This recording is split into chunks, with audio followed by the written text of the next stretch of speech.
বনাইছিলে তাত মছজিদ বনাবলৈ বিচাৰিছিলে কিন্তু আমি বৰদোৱাবাসী লগ হৈ আংগুলতা বাইদেউৰ লগত সৰ্বানন্দ সোণোৱালৰ লগত সেই মাছটি উচ্ছেদ কৰি আজি প্ৰজেক্ট বনালে।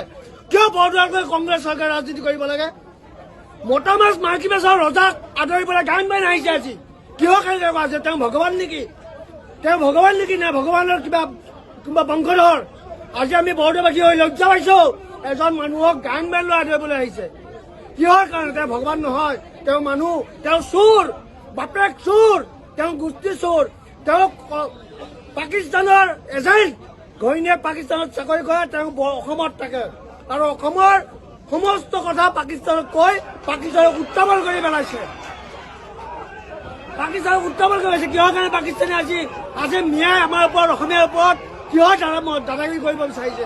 তেওঁৰ গৌৰৱ গগৈৰ কাৰণে একমাত্ৰ। গৌৰৱ গগৈয়ে গোটেই অসমীয়া কথা অসমৰ কথাবিলাক পাকিস্তানক কয় আৰু পাকিস্তানে আমাৰ ওপৰত উপদ্ৰৱ চলায়। গম পাইছেনে? এইটোৱে কথা, তাৰ বাহিৰে একো নাই। ইয়াত ৰকিবুল কোন? তেওঁক পহুকেইটা দিছে, মই পেটাবা পহুকেইটা দিছে। সৌকেইদিনা গৌৰৱ গগৈক নগাঁও ডিষ্ট্ৰিক্ট অফিচত পহুকেইটা দিছে। কিহৰ কাৰণে? তেওঁ যদি ভাল হ'ল হয়, তেওঁক আঁকোৱালি ল'লে হয়, কিন্তু তেওঁলোক কংগ্ৰেছ চৰকাৰ একেবাৰে দুৰ্নীতিগ্ৰস্ত।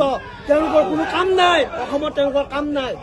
আজি চাৰা অসমীয়া যদি ৮০জন আছে, মিয়া মানুহ আছে ২০০জন। কিহৰ কাৰণে?